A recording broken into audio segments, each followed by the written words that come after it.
ሰላም ጤና ይስጥልን። በመላው ዓለም የምትገኙ የተወደዳችሁ የሮሃ ቲቪ ተከታታዮች የህዳር 25 2018 ዓ.ም የምሽት ዜናዎችን ይዘንላችሁ ቀርበናል። የፋኖ ጦር በሰሜን ቀጠና በወሰዳቸው እርምጃዎች ከተሞችን እየተቆጣጠረ ይገኛል። ዝርዝሩን የአውደ ግንባር መረጃዎችን ይዘናል። የግል ጠባቂ እንኳን ሳይኖረው ለብልጽግና እጁን ሰጠ የተባለው ማስረሻ ሰጤ በአፋሕድ ስም ከብአዴን ጋር ስምምነት ፈጽሟል የሚለው ዜናና ከጀርባው ያለውን ጉዳይ አካተናል። እስክንድር ነጋ ምላሽ ሰጥቷል። የህወሓት ጦር አባላት በደሞዝና ጥቅማ ጥቅም ጥያቄ መሳሪያ ታጥቀው የታደሰ ወረደን ቢሮ ከበው መዋላቸው ተሰምቷል። ትሰሙታላችሁ። በትራምፕ ውጡ ተብለው የተወገዙት ሶማሊያዊ አሜሪካውያን ስጋት ውስጥ መግባታቸው ተነግሯል። እስራኤል በጋዛ በመጠለያ ድንኳኖች ላይ በፈጸመችው የአየር ጥቃት ህጻናትን ጨምሮ 5 ሰዎች ተገድለዋል። ውድ አድማጭ ተመልካቾቻችን አብራችሁ ልትቆዩ ከፈቀዳችሁ እነዚህ መረጃዎች በዝርዝር የምናሰማችሁ ይሆናል። የሮሃ ቲቪ ወቅታዊና ሀቀኛ መረጃዎች እንዲደርሷችሁ ቻናሉን ሰብስክራይብ፣ ላይክ እና ሼር በማድረግ አሁኑኑ ቤተሰብ ይሁኑ።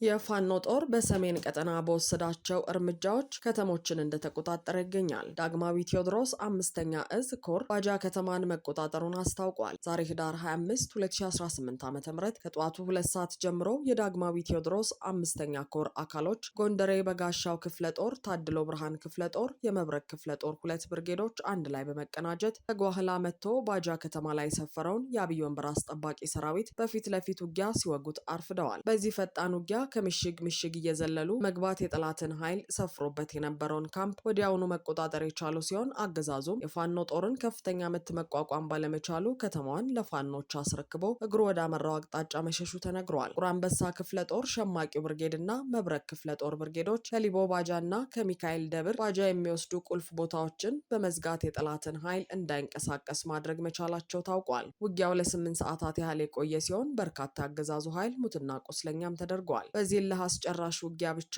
15 የሚሆኑት እስከ ወዲያኛው የተሸኙ ሲሆን 19 በላይ የሚሆኑት ደግሞ ቀላልና ከባድ ቁስለኛ ሆነዋል። አምቦ ሜዳ ከተማ ላይ በአርበኛ በላይ ያጌቴ የምትመራውን ንጉሱ መልዛ ብርጌድና የአጼ ኢያሱ ክፍለ ጦር የተወሰኑ አባላትን ለማጥቃት ወደ ከተማዋ የመጣው የጠላት ኃይል መመታቱም ተገልጿል። አፋብሃ ሰሜን አማራ ቀጠና በላይ ዘለቀ እዝ ድምሰሳ ለመፈጸም አቅዶ የመጣው ጠላት ከ5 በላይ አባላቱ ክፉኛ ቆስሎበት ወደ መጣበት እንዲመለስ አድርገውታል ሲል መረጃውን አድርሷል።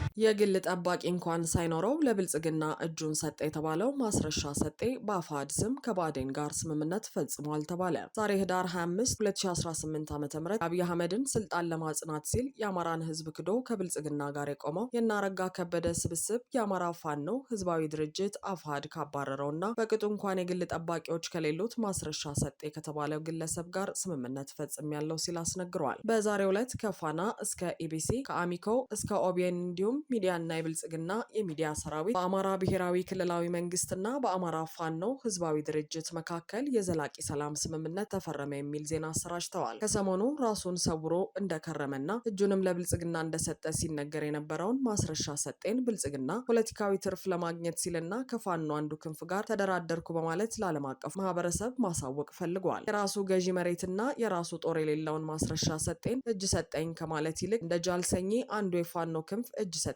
ማለትን መርጧል። ምናልባት የፋኖ አደረጃጀትና አወቃቀርን ግልጽ በማድረግም ማስረሻ ሰጤ ማን ነው የሚለውን ለአማራ ህዝብ ግልጽ ማድረግ ያስፈልጋል። አሁን ላይ የአማራ ፋኖ በሁለት ዋና ግዙፍ ድርጅቶችና በስራቸው ባሉ በርካታ እዞች የተዋቀረ መሆኑን ልብ ማለት ያስፈልጋል። እነዚህም አፋብሃና አፋሕድ ይሰኛሉ። አፋብሃ በስሩ በአርበኛ ዘመነ ካሴ የሚመራውን ቴዎድሮስ እዝ፣ በዋርካው ምሬ ወዳጆ የሚመራው ሚኒሊክ እዝ፣ በአርበኛ ሀብቴ ወልደ የሚመራው በላይ እዝን፣ በአርበኛ ደሳለኝ ሲያስብ ሸዋ የሚመራው አሳምነው እዝና ቢዛም እዝን ይዟል። አፋሕድ ደግሞ በአርበኛ መከታው ማሞ የሚመራውን የሸዋ ጠቅላይ ግዛት፣ በአርበኛ ደረጀ በላይ የሚመራውን የጎንደር እዝ ይዟል። እነዚህ እዞች በሙሉ ቀጠናቸው የሚንቀሳቀሱ ግዙፍ ጦር የሚያዙ ተደራጁ ፖለቲካዊና ወታደራዊ መዋቅሮች ያሏቸውና ህዝባዊ መሰረትም ያላቸው ናቸው። ታዲያ አፋሕድ ሲመሰረት ማስረሻ ሰጤ የነዘመነን አቅም ተገዳድሮ በጎጃም እዝ መመስረት ስላልቻለ ስደተኛ ሆኖ በወሎ እየተንቀሳቀሰ ጎጃም ጠቅላይ ግዛት እዝ የሚባል መሬት ላይ የሌለ ኃይል እንዲይዝ ተደርጓል። ሆኖም ግን ይህ ስደተኛ አርበኛው ማስረሻ ሰጤ በፋኖ ውስጥ ሆኖ ከአገዛዙ ጋር እያሴረ መሆኑ ሲታወቅ ሸሽቶ እጁን የሰጠ ግለሰብ እንጂ የፋኖ አመራርም ሆነ የአፋሕድን የሚወክል አለመሆኑ ሊታወቅ ይገባል። ከዚህም ባለፈ አፋሕድ ቀድሞ እንዳገደው ያሳወቀ ሲሆን ያስከተለውም ምንም አይነት ጦር እንደሌለም ተገልጿል። ታዲያ ከሸዋ የአርበኛ መከታውን፣ ከጎንደር የአርበኛ ደረጀ በላይ፣ ከወሎ የኮሎኔል ፈንታውንን ያክል ጦር መሬት ላይ እያለ ከወሎ ሸዋ ሲኳትን የኖረው ማስረሻ ሰጤ ተደራደረኝ ማለት ብልጽግና ራሱን ከመሸወድ የዘለለ ትርጉም የለውም። ከአርበኛ ዘመነ እስከ አርበኛ አስረስ፣ ከሻለቃ ዝናቡ እስከ አበበ ሰው መሆን የጎጃም ቀጠናን ቀጥ አድርገው የያዙ ነበልባሎች፣ ከአርበኛ ሀብቴ ወልዴ እስከ አርበኛ ሳሙኤል ባለድል፣ ከአርበኛ ደረጀ በላይ እስከ አርበኛ ዮሐንስ ንጉሱ በጎንደር ብልጽግናን እየናዱ፣ ከዋርካው ምሬ ወዳጆ እስከ አርበኛ ድርሳን ብርሃኔ፣ ከአርበኛ ሄኖክ አዲሴ እስከ አርበኛ አበበ ፈንታው ሙሉ ወሎን እያንቀጠቀጡ፣ ከአርበኛ ደሳለኝ ሲያስብ ሸዋ እስከ አርበኛ ባዩ አለባቸው፣ ከጀኔራል ተፈራ ማሞ እስከ አርበኛ መከታው ማሞና አበበ ሙላት በሸዋ የገባውን የብልጽግና ጦር የሚንጡ ዋናዎቹ የአማራ ልጆች ዛሬም መሬት ላይ እየታገሉ ነው። ሆኖም ግን ብልጽግና ድራማውን ለማሳመርና ለማሳመን በሄደበት ርቀት ኢጋድና የአፍሪካ ህብረትን የድራማው ተዋናይ አድርጓቸዋል። ስምምነቱንም በእነዚህ አካላት ታዛቢነት ተካሂዷል ለማለትም ሞክረዋል። ይህም ብልጽግና ይህን አስር ጠባቂ እንኳን የሌለውን ግለሰብ ተደራደርኩ ለማለት የሞከረው ምን ያህል የፋኖ መሪዎች በአቋማቸው ጸንተው ቢቆሙም ነው አስብሏል። ይህ ዜና እየተጠናከረ ባለበት ወቅትም የአፋሕድ ሰብሳቢ እስክንድር ነጋ ምላሽ ሰጥቷል። ይህ ስምምነት አፋሕድን አይወክልም፣ ግለሰቡም ተባሯል ሲል እስክንድር በምላሹ ገልጿል። ጤና ይስጥልኝ። በአማራ ክልል መንግስትና በአማራ ፋኖ ህዝባዊ ድርጅት መካከል የዘላቂ ሰላም ስምምነት ተደረገ። በሁለቱ ወገኖች ስምምነት በአደራዳሪነት የአፍሪካ ህብረትና ኢጋድ ተሳትፈዋል ተብለው በሌሉበት የወጣው የአገዛዙ ዜና ፍጹም ውሸት መሆኑን ህዝብም የዓለም አቀፉ ማህበረሰብም እንዲያቅልን እንወዳለን።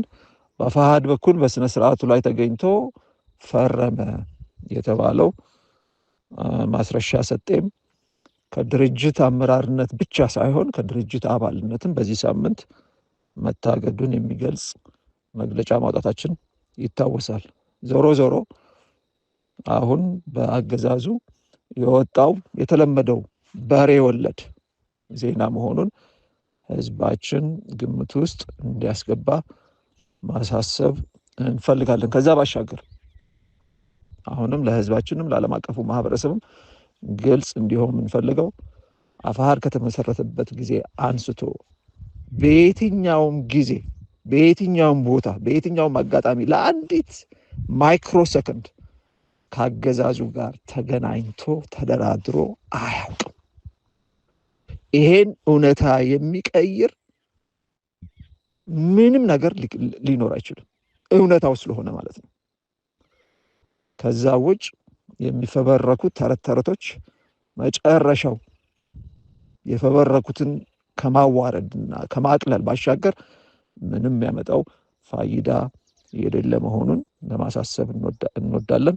በቀጣይ ቀናት ተጨማሪ ማብራሪያዎችን ዘርዘር ያሉ ማብራሪያዎችን ይዘን እንመጣለን። ለጊዜው ግን ይኸው ይበቃል። እስክንድር ነጋ ነኝ ከአፋሕድ አመሰግናለሁ። የህወሓት ጦር አባላት በደሞዝና ጥቅማ ጥቅም ጥያቄ መሳሪያ ታጥቀው የታደሰ ወረደን ቢሮ ከበው መዋላቸው ተነገረ። በዛሬው የመቀለ ውሎ የህወሓት ኃይሎች ድምፀ ወያኔ ቴሌቪዥንን መቆጣጠራቸው ሲነገር ጣቢያው ስርጭቱ እንደተቋረጠም ታውቋል። የታጠቁ የህወሓት ጦር አባላት ደሞዝ ዘገየብን በሚል ቅሬታ መቀለ የሚገኘው የትግራይ ጊዜያዊ አስተዳደር ጽህፈት ቤት ህንፃ ላይ ከበባ መፈጸማቸው ተነግሯል። የህወሓት ኃይል አርሚ 31 የተባለው ክፍል ከ70 በላይ የሚሆኑ አባላት ትናንት ህዳር 24 2018 ዓ.ም ምሽት አራጉራ ወይም እንደርታ ከተባለ ቦታ ተነስተው ዛሬ ሐሙስ ዕለት አስተዳደሩ ህንፃ ላይ ከበባ መፈጸማቸውን የክልሉን ሁኔታ በቅርበት የሚከታተሉ አካላት መረጃውን አድርሰዋል። የታጣቂ ቡድን አባላቱ የነፍስ ወከፍ መሳሪያ የሆነውን ክላሽንኮቭ ጨምሮ ዲሽቃ የተባለውን የቡድን መሳሪያ የታጠቁ መሆናቸውን የዓይን እማኞች ተናግረዋል። ይህ በእንዲህ እንዳለ የአርሚ 31 የቅርብ አዛዦች ክስተቱን ለማርገብ ሊያናግሯቸው ቢሞክሩም ከፍተኛ ባለስልጣናት መጥተው ያናግሩን በሚል ሳይቀበሏቸው መቅረታቸው ተገልጿል። የታጣቂዎቹ እንቅስቃሴ ከትናንት ጀምሮ የታየ መሆኑን ነዋሪዎች ያመለከቱ ሲሆን በዚህም ሳቢያ በመቀለ ነዋሪዎች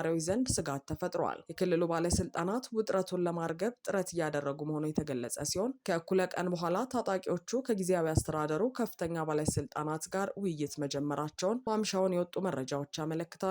ነገር ግን በውይይቱ ውስጥ የክልሉ ጊዜያዊ አስተዳደር ፕሬዚዳንት ሌተናል ጀነራል ታደሰ ወረደ ስለመኖራቸው የታወቀ ነገር የለም። የአርሚ 31 ታጣቂዎች በክልሉ መስተዳደር ህንፃ ዙሪያ ከበባ በፈጸሙበት ጊዜ በአካባቢው የተሽከርካሪዎች እንቅስቃሴ ተስተጓግሎ እንደነበር ነዋሪዎች ገልጸዋል። እንዲህ ያለው የህወሓት ጦር አባላት ተቃውሞና ጥያቄ ለመጀመሪያ ጊዜ የተከሰተ ሳይሆን ከዚህ ቀደምም የክልሉ ዋና ከተማ መቀለን ጨምሮ በተለያዩ አካባቢዎች አጋጥሞ እንደነበር ተዘግበዋል። በተለይ ባለፈው ጥቅምት ወር መጀመሪያ ላይ በህወሓት ኃይሎች ውስጥ ያሉ የአርሚ 22 አባላት ወደ መቀለ ጎዳናዎች ወጥተው ቅሬታቸውንና ጥያቄያቸውን አሰምተው እንደነበር ይታወሳል። የሰራዊቱ አባላት በተመሳሳይ ወደ ክልሉ ጊዜያዊ አስተዳደር ህንፃ ሄደው የነበረ ሲሆን የተለያዩ መንገዶችም በዚህ ሳቢያ ተዘግተው የነዋሪዎች እንቅስቃሴ ተስተጓጉሎ እንደነበር የቢቢሲ ትግርኛ ዘገባ አስታውሷል።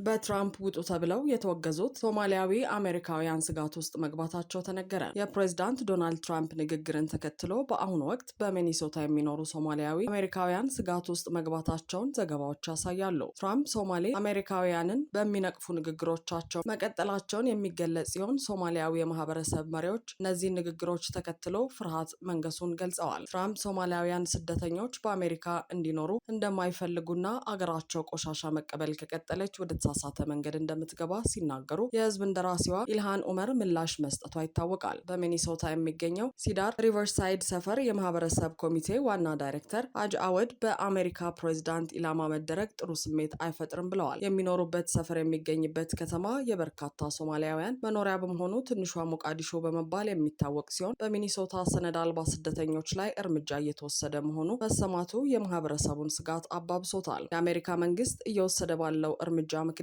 በቀጣይ ሳምንት የማህበረሰብ ኮሚቴው ሊያካሄድ ያቀደውን ዓመታዊ ጉባኤ ሊሰርዝ ይችላል ተብሏል። አጃዋድ የተባለው የማህበረሰብ ኮሚቴ ተወካይ ለዓመታት የአሜሪካ ዜጋ ሆነው ብዙም እንግሊዝኛ የማይችሉ ሰዎች የበለጠ ተጋላጭ ናቸው፣ የተለየ የንግግር ቅላጼ ስላለን ብቻ አሜሪካዊነታችን አይፋቅም ሲሉ ተናግረዋል። የትራምፕ ሶማሊያውያንን እውነቱን ልንገራችሁ እዚህ ሀገር እንዲኖሩ አልፈልግም፣ አገራቸው የማትረባ የሆነችው ያለ ምክንያት አይደለም ማለታቸውን የማህበረሰብ መሪው እነዚህ አስተያየቶች አደገኛ ናቸው፣ ፕሬዚዳንቱ አሜሪካውያን ላይ ጥቃት ይሰነዝራል ተብሎም አይጠበቅም ሲሉ ገልጸውታል። ትራምፕ በዋይት ሀውስ ንግግር ሲያደርጉ የሚኒሶታ አገረ ገዢ ቲም ዋልዝ በማህበራዊ ድጋፍ ፕሮግራም አማካኝነት መጠነ ሰፊ ማጭበርበር ፈጽመው እንደሆነ ተጠይቀው በሰጡት ምላሽ ሶማሊያውያንን በጽኑ ተችተዋል። የአሜሪካ መንግስት የሚኒሶታ ግዛት የህዝብ ገንዘብ ለሶማሊያው ታጣቂ ቡድን አልሸባብ ይሸጋግራል በሚል በቀረበው ክስ ላይ ምርመራ መጀመሩን መዘገባችን ይታወሳል። ጀማል ኦስማን የተባሉ የሚኒያፖሊስ ከተማ ካውንስል አባል ከሲቢኤስ ጋር ባደረጉት ቆይታ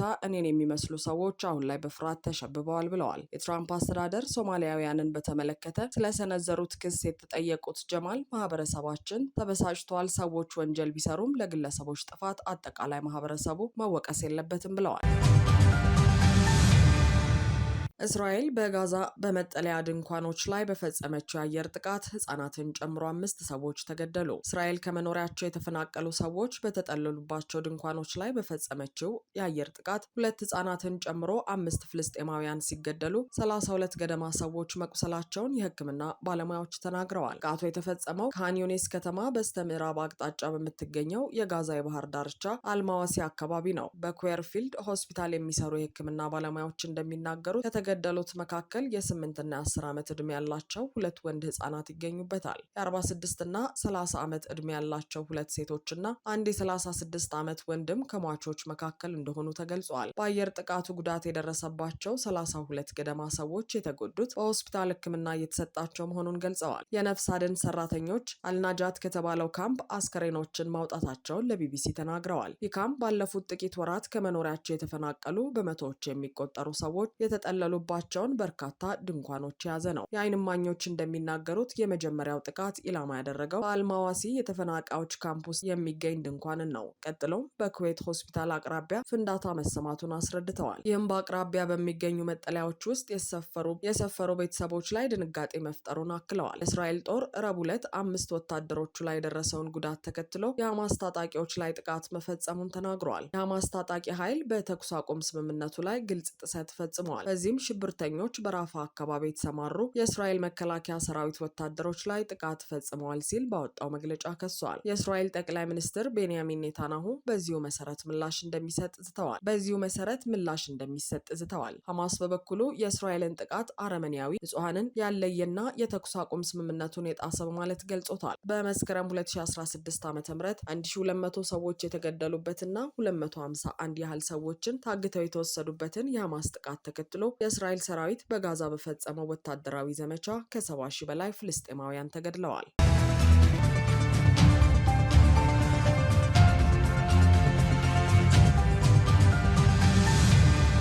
አድማጭ ተመልካቾቻችን የሰዓቱ የሮሃ ቲቪ ዜናዎች የተከታተላችኋቸውን ይመስሉ ነበር። አብራችሁን ስለነበራችሁ ከልብ እናመሰግናለን። ሰላም።